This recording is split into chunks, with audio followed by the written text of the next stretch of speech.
আসসালামু আলাইকুম সুপ্রিয় দর্শক মণ্ডলী, যশোর কৃষি চ্যানেলে আপনাদের সবাইকে জানাই স্বাগতম। আর আজকে দেখাবো কিভাবে আপনারা চারা রোপণ করবেন। এখন জুন জুলাই মাস, লতি কচু চাষের উপযুক্ত সময়। তো দেখতে পাচ্ছেন এই যে পুরাতন জমি, আর এখান থেকে এই চারাগুলো আপনার দেখতে পাচ্ছেন। এই চারাগুলো মূলত কেটে আমরা নতুন জমিতে লাগাবো। আর দেখতে পাচ্ছেন যে এই যে কচু গাছের এই দেখেন ডুগা থেকে যেই লতিটা বের হয়, এটা মোটা লতি।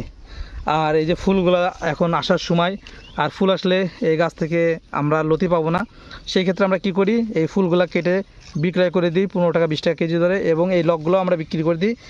এবং কিছু লক থাকে সেগুলো আমরা অন্য জমিতে লাগাই।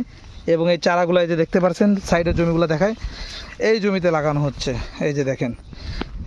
এবং লাগানোর সিস্টেমটা আমি দেখাই। আপনারা জমিটা ধান চাষের মতন চাষ দিয়ে সমান করে নেবেন, হালকা পানি রাখবেন।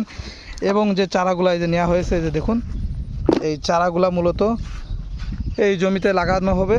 এবং এই যে দুই মাথায় দুইটা খুঁটি পোতা আছে, একটা খুঁটো ও একটা খুঁটো, এবং আমরা একটা সুতো বেঁধে নিছি যাতে হলো চারাগুলো লাগানোর সময় সমান হয়। এবং যে লাইনটা দেখতে পাচ্ছেন 20 ইঞ্চি করে ফাঁকা রাখিছি, এবং চারা থেকে চারার দূরত্ব 16 ইঞ্চি করে ফাঁকা রেখে আমরা এভাবে চারা রোপণ করতেছি, যেটা ভিডিওতে দেখতে পাচ্ছেন। এই যে চারাগুলো নিয়ে যাওয়া হচ্ছে, এখন রোপণ করা হবে। আপনাদেরকে সুন্দর করে দেখায়। এই যে এখান থেকে আমরা শুরু করব চারা রোপণ করার জন্য।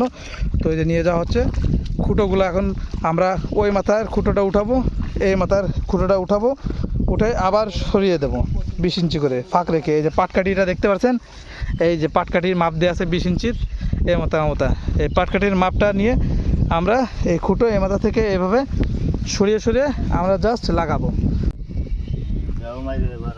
এই যে দেখতে পাচ্ছেন চারাগুলো কিভাবে পোতা হচ্ছে, আপনারা দেখতে পাচ্ছেন। এটা কিন্তু চারা থেকে চারার দূরত্ব 16 ইঞ্চি করে আপনার দেওয়া হচ্ছে। এই যে দেখুন, চারা থেকে চারার দূরত্ব 16 ইঞ্চি করে এভাবে আপনার চলে যাচ্ছে।